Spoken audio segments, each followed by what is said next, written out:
Hello and welcome back to another episode of the Freelancer Tea Break. This week I'm going to be joined by my lovely friend Anj, who's going to be talking a bit more about ideas, tracking them. What do we do with all those ideas that pop into our heads? And I think this is going to be one that you're going to love because she has such a wonderful creative approach to this. So we're going to explore that in a moment. First of all, so Anj is an ADHD coaching consultant. I'm actually going to hand over to Anj to introduce yourself because I always think it sounds better coming from the person who actually knows themselves the best. So, Anj, do you want to tell us a little bit about you? Absolutely. Thanks, Emma. Great to be on the show as well. So I am someone in my mid-50s. I was late diagnosed with ADHD at the very beginning of 2023, just keeping track of the years here. And it made me just reevaluate lots of things in my life. And I've done some amazing stuff that I'm very proud of. I've lived overseas. I was a teacher, all kinds of other things that I've done. I've written 3 books, I've run 5 marathons, and all of those things are things I'm incredibly proud of, but don't do anymore. So that's kind of, I think, where, I am a person who loves life, loves doing lots of things, loves doing things with people, and has all the ideas. I love whenever we have a conversation, there's always something you do, and I think, oh my God, she's so cool. Like I remember having a conversation, you're like, oh yes, I've just made a Womble costume, or I've just created like all this art and crafting and just the things that you do. You're such a little magical person. I love it. So Yeah, yeah. yeah, I don't always finish everything that I do, but sometimes I am just driven to do a thing. I needed a Womble costume, and a Womble costume did not exist out there in the world. Well, there was one, but I was going to have to hire it. It was faffy. And for some reason, it was easier for me to make one than to actually hire one with a bit of faff. It looked amazing. I saw what you created in the end, so it looked really good. So you do finish some things, but I think anybody who's listening who has ADHD goes is probably nodding along, going, "Yep, I've got so many unfinished projects, and I have so many as well at home." Yeah, and I think that's okay. They are there, and actually I do pick them up now and do things that I want to do. And I also think it's okay that there are some things I started and I've lost interest in. They don't affect anyone else, so I'm just put them to the side. I may be interested again, I may never be interested, but that's okay. So tell me a bit about. So you've obviously done lots and lots of different things, but tell me a bit about your freelance journey and how you became to be how you came to be self-employed. So I mentioned earlier that I was a teacher. I did that for a few years and then left because I'd always said that I would leave when I got bored or stopped enjoying it, because nobody likes a teacher who doesn't want to come to school. So that's what I did. And I spent many years after that working in the voluntary sector and ended up sort of in those climbing the ranks of the small charity world and becoming a CEO.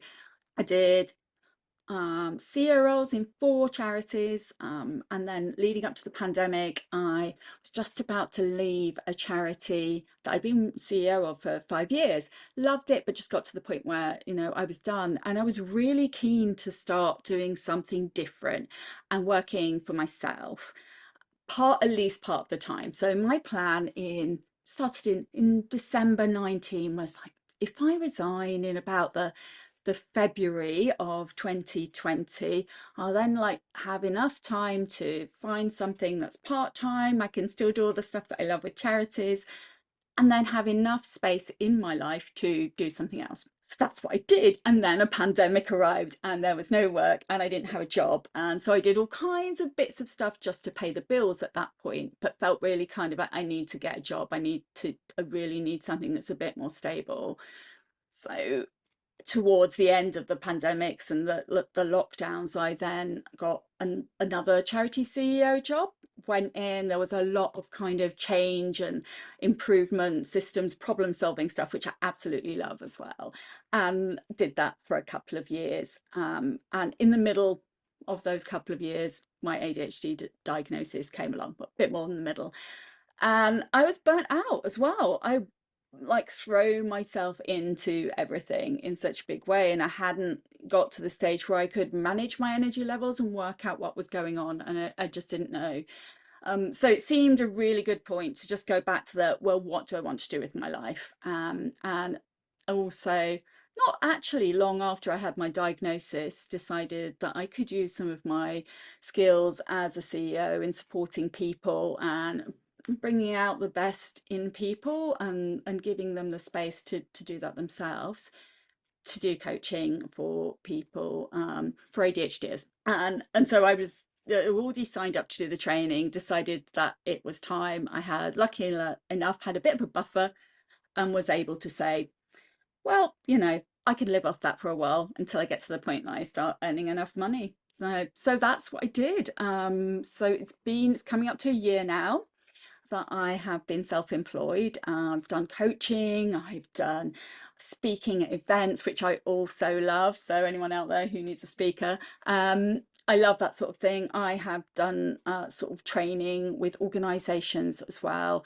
And it's just a whole mix of things, but it has enabled me to do it in my way, in a way that works for me, and to set up systems that work for me, and to manage those energy levels so I'm not burning out, and notice the signs a little bit more and go, well, actually, I need to slow down a little bit here, or narrow down what I'm doing. So you're kind of the queen of spinning plates, having lots of things on the go, but trying not to burn out as well, which I think Yeah. is really important.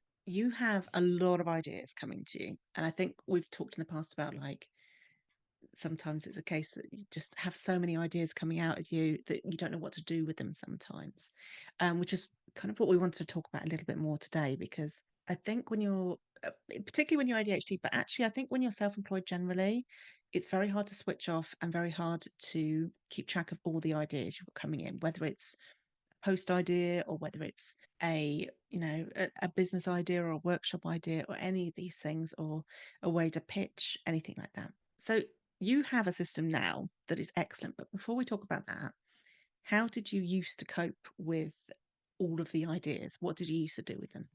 Oh, so it would depend. But one of the things that I absolutely did do was, my kind of default was, if I have an idea, I need to do it now. Because if I don't do it now, I'm just going to forget about it, or I won't get time. And that's like, take the spur of the moment, like carpe diem.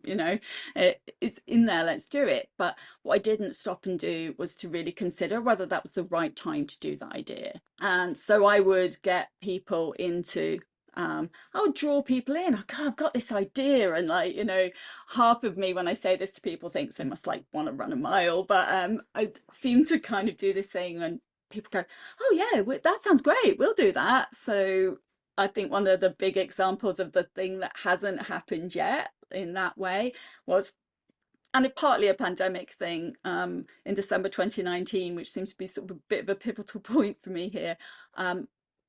Someone said, there are no zombie squirrel films, we should make one. No, she didn't. I don't think she said make. I think I said, let's make a zombie squirrel film. All my friends, got them all involved, planned some filming dates and that sort of thing. And then it didn't happen because of the pandemic. And ever since then, I've been trying to get back to it. So that timing one wasn't my fault, but actually it wasn't great timing for me to be doing something like that, even if the pandemic hadn't come along. And at the same time, it was, other things popping up here and there and trying to do things. In a work sense, I was pretty structured because I'd have all the ideas, I'd listen to other people's ideas, but I was like, you need to put these things in a container, you need a structure, and then you've got the freedom to have all your ideas and how they fit and that sort of thing. And actually you do have to sequence things to be able to do them. So I kind of knew that, but applying it to myself was a lot harder. So you came up with a system. Do you want to tell us a little bit more about creativity crops? Yeah, so creativity crops actually comes from this idea that we have all the ideas that are coming from our heads all the time. What do you do about them? Because if you don't capture them, you are going to forget them. If you put them in lots of different places, and I had a lot of different notebooks for things and could never find those ideas, yeah, you lose the ideas. Or you try to do them all at once, and that doesn't work either. Or you start the idea and you get like most of the way through, and then you run out of enthusiasm for that. So it's a particularly, I think this happens to lots of people, but particularly with ADHDers, because that last 20% in our heads, we've done it already. And I was thinking at the weekend, wouldn't it be amazing actually if if we could just think things and they would just be done rather than having to do them, because that's sometimes the hard things. So creativity crops came out of that. There's a step before that that came where I was trying to think about all the fun kind of things that I wanted to do, and I just made a box. I didn't make a box, I found a box. I wrote down all my kind of leisure, crafty things, those sorts of things that I wanted to do but wasn't quite getting around to, and I put them in the box, and that was the ideas box. So the concept behind that, the idea, is that you can pull out a card and go, oh yeah, and then how long is that going to take to do? How much energy will it take? So you can kind of assess that in a situation. And then slowly this began to grow into something a bit bigger. So our ideas are like seeds. We want to get those seeds and we want to save them somewhere. We want to save them in what at Creativity Crops we're calling a ideas seed barn. You put all your seeds in one place. It can be in a notebook, but only one notebook, or it could be somewhere digital there. It's a barn. You can make a box that looks like a barn, or a box that you just love. You can decorate in the way you want and collect your seeds in there. So they're all there. And then it takes us through this process where you look at how you prioritize, because that's hard. If you've got lots of ideas, what do you do first? What's important? What will fit with your current situation in your life? If I do that, am I going to have time for the stuff that I've already got going on? Because we all have busy lives. We know that, yeah. But the whole idea is that Creativity Crops puts in place steps and support so you can take an idea, decide when it's a good idea to plant it, cultivate it, keep it growing and watered and all of those things, but also look after yourself at the same time and keep going until you harvest that crop. That idea becomes a thing that you've brought to life, and you've done that all the way. And the program in itself is something that's sort of multifaceted but has community at the heart of it, because I know that for a lot of freelancers, for a lot of people with ADHD, that's a thing. People don't always get supported in the way that they need to. They don't always get the advice that is helpful because it doesn't match with the way that their brain is working. And that's something that I've sort of really felt throughout my career. Try to do things like, try to eat that frog, do the boring thing first, and it doesn't work for me. I need to do the fun stuff and make things creative and have deadlines. So it comes with sort of community support. There is a big farming handbook that takes you all the way through this process, and there are lots of other exciting things in there too. You even created a chat GPT bot, didn't you, to Chloe, the chat GPT bot, Yeah. to help people with that. Yeah, so Chloe is our farmhand.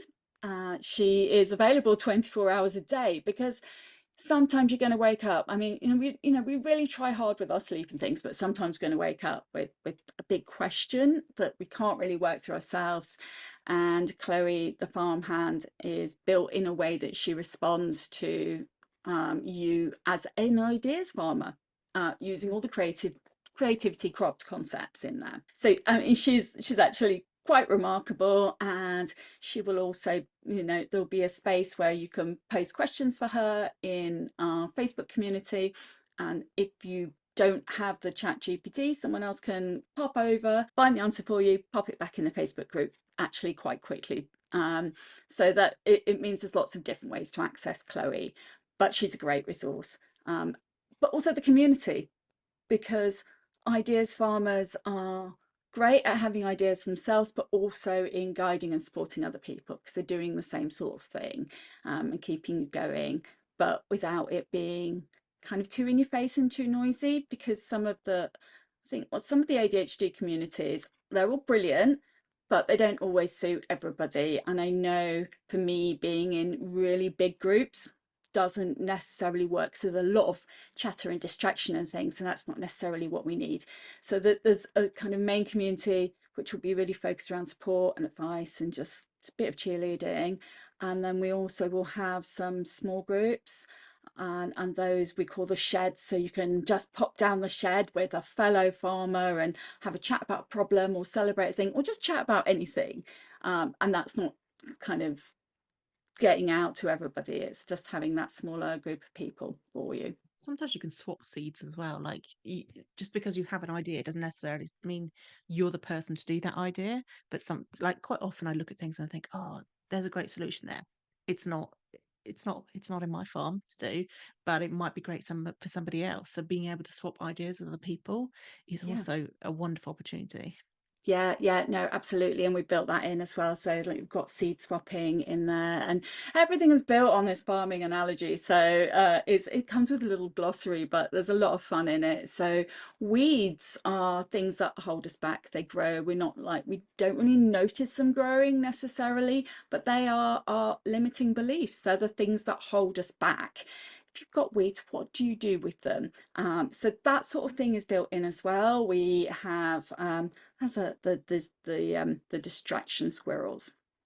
So the squirrels are those fun shiny things that pop up and like you run after them because they've got the nuts and but actually they're not necessarily helpful to us. And pests. So pests are things that just happen in life. So pests and weather, they're things that we can't always control, and working out what we can and we can't as we kind of work through the different stages of our farming. I think because we've chatted about this a lot, I think the analogy is so fun.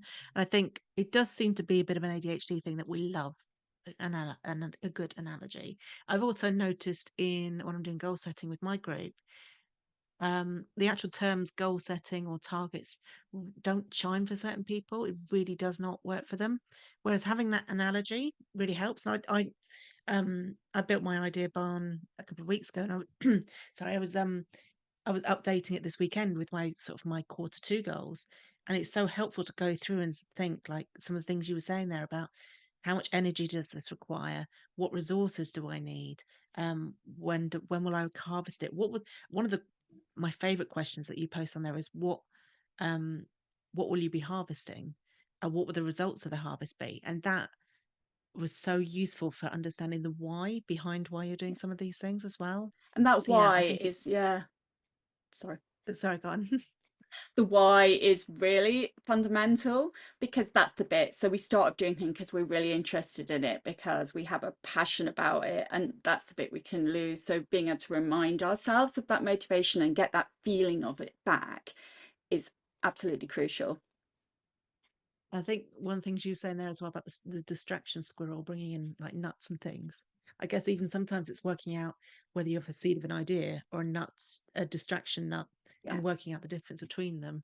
But having that analogy just really helps look at it in a way that's not dull, basically. Absolutely. There are so this is something that you can use for work, for business, but also can apply to if you want to do something at home. If you want to do something crafty, or if you want to organize a kids party or anything really, it can apply to. It can be short or it can be longer term. But there are so many project management things out there. Anyone can do those courses, but they Mm. are quite dull. And a lot of them are fairly kind of like, they're dull, they have a lot of jargon, which is not really helpful. And obviously, Creativity Crops has its own jargon, but it's designed in a way to be relatable. Yeah. And it's not a boring business thing that you have to do. It's something that you're doing because it's fun, and because there's support in there as well, and because we don't want those seeds of ideas to die, to rot, to fly off because there's somewhere better to be. I think there's almost a snobbery around making things fun and light and a little bit silly sometimes. There's almost like, well, we run our own businesses, so it has to be all very serious. It has to be um like very professional at all times, which it does have to be professional, but that doesn't mean that the tools that you use to track those ideas, to track those goals, can't be something that light you up every time you log into them. No, absolutely, absolutely. And there is this thing about, we've all heard it from a young age. Oh, grow up, don't do it that way. That's childish, blah, blah, blah. So, but what is wrong with childish? Because children have awe and wonder, they like to explore things, they learn all the time. And that's essentially what, if you embrace that as an adult, and it just makes everything much easier. And I'm talking from someone who was a primary teacher, so there's a bit of me that's always in there, and I always wanted to be a children's TV presenter. So my inner person's coming out. Now, I didn't like being a child. I really didn't, because I had no control over my life. I couldn't do the things that I wanted to do. And now that I can, and I'm in the position to do that, I found myself kind of going back to this, like, more of a childlike state. So I can do all the sensible things. I know I've been doing them for years, but now I blend them. No, it just works better for me. Yeah, same. Same. It's just so much more fun when, yeah, you inject more fun into things and joy and delight into Yeah. things that we're told that we can't enjoy or we can't find fun. Yes. Yeah, absolutely. Because otherwise, I would not be in a good place. And a lot of this has been about improving my mental well-being and health as well. Making a living is important, but it's not the be all and end all. I mean, well, it kind of is. You need that. You need money to live off, and that's always a really important point. But work does not need to be a drudge. In whatever job you do, I actually believe there are ways of making it interesting, even if it's just like what you're doing in your head at the time. If you're on a factory line and it's really, you're just, the tedium is there, you can compete against yourself, what you're doing, you can do all sorts of things in your head. Yeah, I think we've talked before about Jesse J. Anderson's Four Seeds of Yeah, Motivation.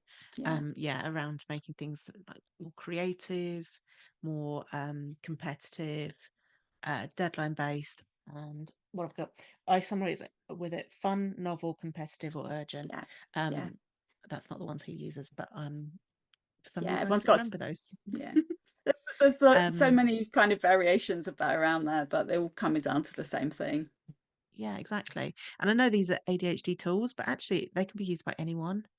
Anyone can use these tools if they want them and need them. Yeah. You kind of touched there as well on like some of the areas where people tend to fall down when it comes to growing those crops. So from the initial like finding the seed and working out what what potential it has and things like that. And you mentioned there about the last 20% as well. So do you find that there are certain points that people fall down or falter a little bit with their seed growing? Yeah. So, I mean, getting yourself to the point where you plant your seed is actually quite a difficult thing at the time. So, planning is, it can be great. It can be fun. I love planning, the doing or the taking the plan and making it real. I find a lot harder.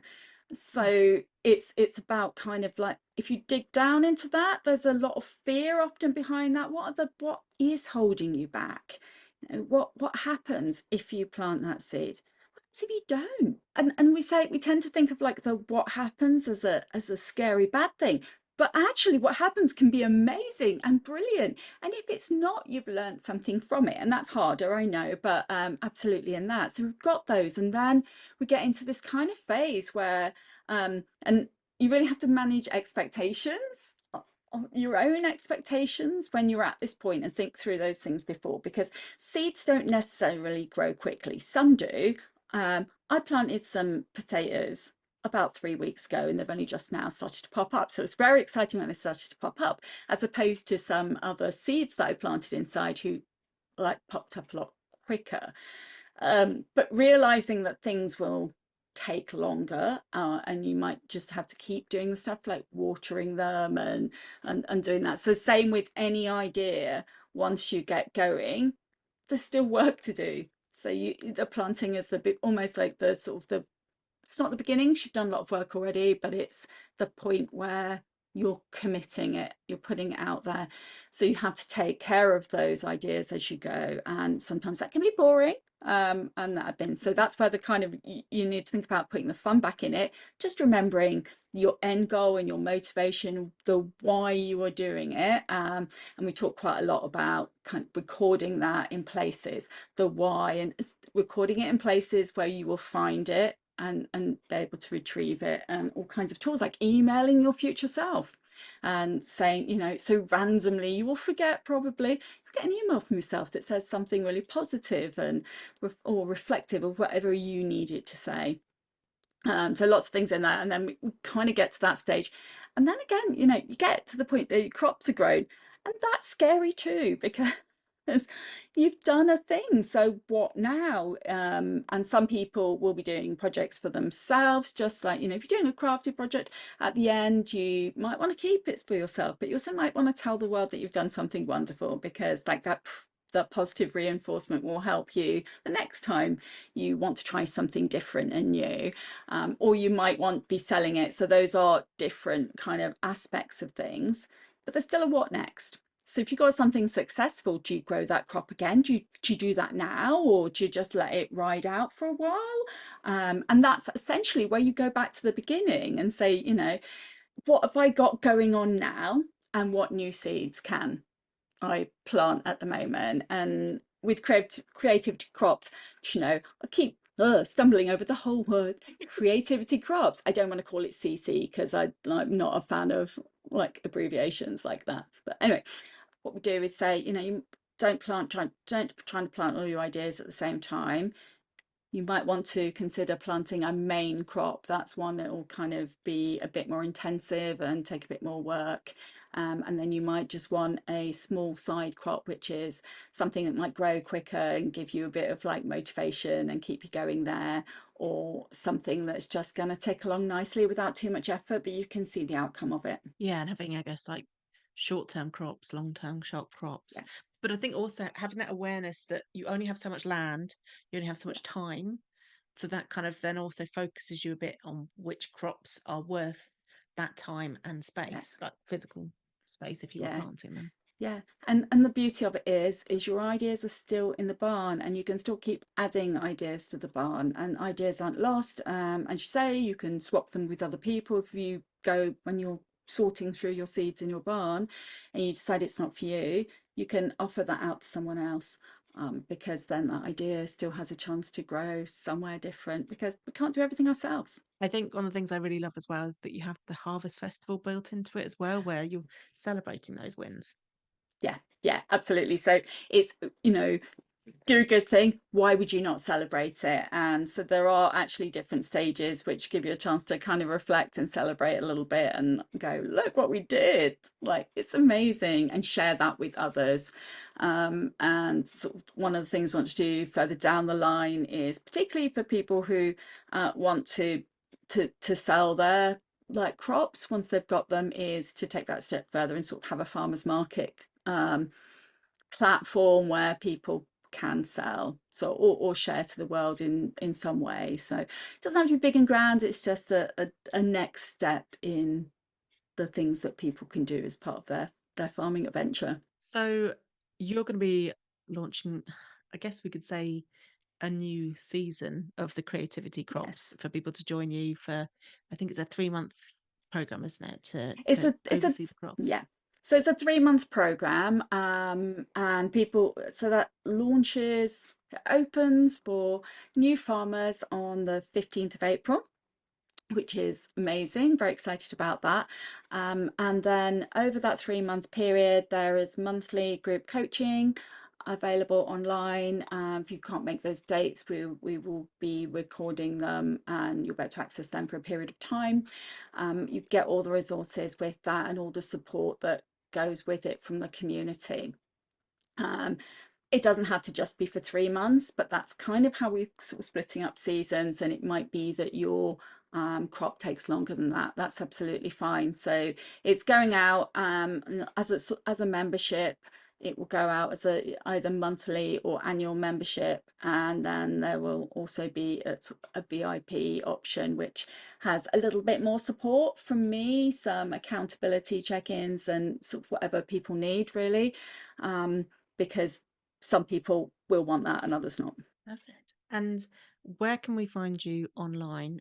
I know you're brilliant at Instagram, but where can we find you online?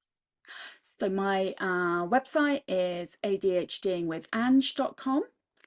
My Insta is also ADHDing with Anj, so kind of keeping it as simple as possible. And there will be a page on the website where people can sign up, or there is a link in my bio on Instagram as well that people can use to get to it there. And I would say that's probably Instagram's the easiest way. If anyone has any questions for me about it, just to sort of pop them in there. And once people sign up, they get their handbook, they get access to the community and all of the stuff. And I'm really, really excited about this because I know that people have ideas, and they wanna grow those ideas, and they want to see them all. Well, I think the it's going to be. I'm really excited to see the results as well, like the Harvest Festival and everything like that. I'd highly recommend giving Ange a follow. She's got some great reels as well on Instagram, about the squishy brain and all those kind of things as well. But I'd highly recommend going and having a look at that, especially if you're feeling a bit stuck with your goal setting and things like that, and your tasks and your overloaded to-do list. This is a really great way to tackle it in a fun way.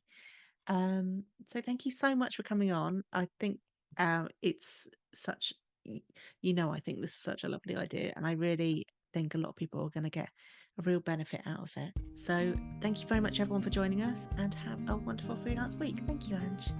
Thank you.